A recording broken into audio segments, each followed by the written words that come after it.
710 Keel, Executive Director of Real Reform Louisiana, Ben Riggs, joining us. Ben, good morning, sir. Good morning. How are y'all? We're doing well. Ben, we've been talking insurance for a little while. We talked with Jim Donlin about our crazy high auto insurance rates. And your guys with Real Reform Louisiana have discovered that your insurance rates, a part of it depends on how good your credit is. Is that true? Yeah, so Real Reform Louisiana is a member of the Consumer Federation of America, which is a group that is looking into auto insurance. And what they found in Louisiana is that credit score plays a huge part in how the auto insurance company determines what your rate will be.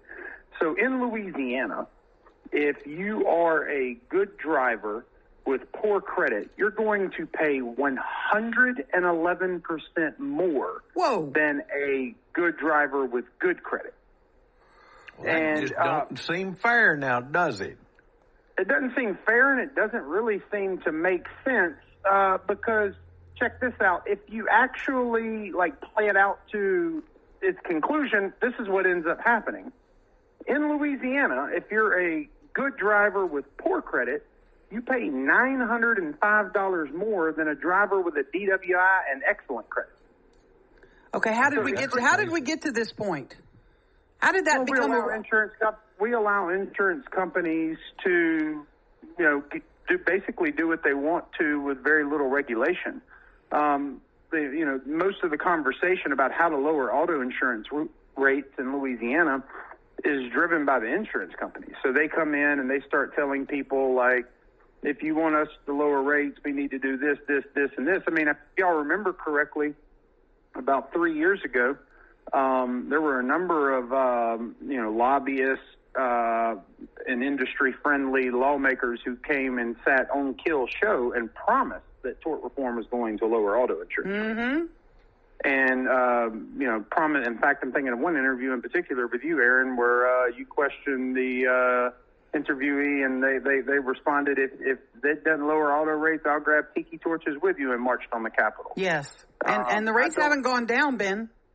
They've gone up, and I bet you ain't grabbed the tiki torch with that person and marched on the Capitol yet. No, we're going to talk tiki torches with that person because we all know who it was. It was Stephen Wagisback, who's running for governor, and I'm going to have a tiki torch next time he's here. But I just got new insurance, and when I looked at my rate, I'm a pretty decent driver. I'm decent credit.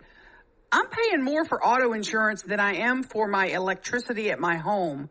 How did we let this get so out of control? Like I said, we've put the fox in charge of the henhouse. We're allowing the insurance companies to dictate to us what type of legislation needs to be passed in order to lower rates. But what they're pointing towards doesn't lower rates. It increases maybe a little bit on their end in terms of profits. But what we really need to do is pass legislation that prohibits insurance companies from being able to use credit score and other non-driving related factors to determine how much you pay.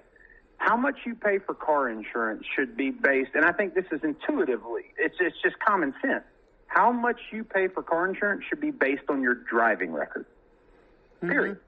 Shouldn't be based on, look at what ends up happening with the poor credit situation is you end up targeting people who are lower income, typically. Right. And the result is that you're going to price people out of the market. So you raise insurance on lower income people, and they're eventually forced to choose between feeding their family and paying for car insurance. Which one are they going to choose? Right. Feeding their family. There will be people, Ben, we're talking to Ben Riggs with Real Reform, that will say, the insurance companies have all these high dollar actuaries who say we can look at risks and who are most risky of being involved in car accidents. And some say, younger male drivers, some would say older drivers. And they probably have some algorithm in there that says people with poor credit. Is that probably what they're trying to sell us? I think what they're trying to sell us is one thing. I think what they're really doing is trying to increase their profit. There's no way you're ever going to convince me or anybody, anyone, that a person with poor credit is a more risky driver than someone with a DWI. and you're charging the person with poor credit and a safe driving record $905 more than someone with a DWI. That's a perverse incentive structure that actually makes our roads less safe. And some insurance companies do this more than others. For example, the Consumer Federation of America's analysis found that in Louisiana's largest auto insurer, State Farm, they found that State Farm charges people with fair credit a 78% surcharge over the premiums charged to excellent drivers, and it charges poor credit customers a 224% surcharge on average. Wow, amazing. So, but as you tack those surcharges on, what happens is it becomes cost prohibitive to get automobile insurance, and as a result, you price more people out of the market, and then there are more uninsured drivers, and then big insurance companies are able to come back and say, well, we're increasing rates because of the number of uninsured drivers, which prices more people out of the market. Well, and you mentioned tort reform a moment ago. We know that part of the problem in Louisiana is the fact that we have billboard lawyers that are bringing lawsuits against insurance companies left and right, for these accident attorneys. And that's causing our rates, because they can bring these lawsuits to go through the roof. Well, but I mean, I've never seen a single analysis that shows that that's true. And moreover, they passed tort reform in 2020, and they claimed, Donilon said that insurance rates would go down by 25% when they passed tort reform. And not only did they not go down, they just continued to go up. I'm not here to defend any type of litigation or anything like that, but I mean, I think at this point it seems pretty clear that it's an insurance industry talking point, because no matter where you look, when they point at tort reform, it's a distraction that keeps us from talking about the fact that they're charging you more if you have poor credit. It's also the only industry. Think about this. It's the only industry that in the entire, to my knowledge, the entire world that can say, we want to advertise $1 billion worth this year.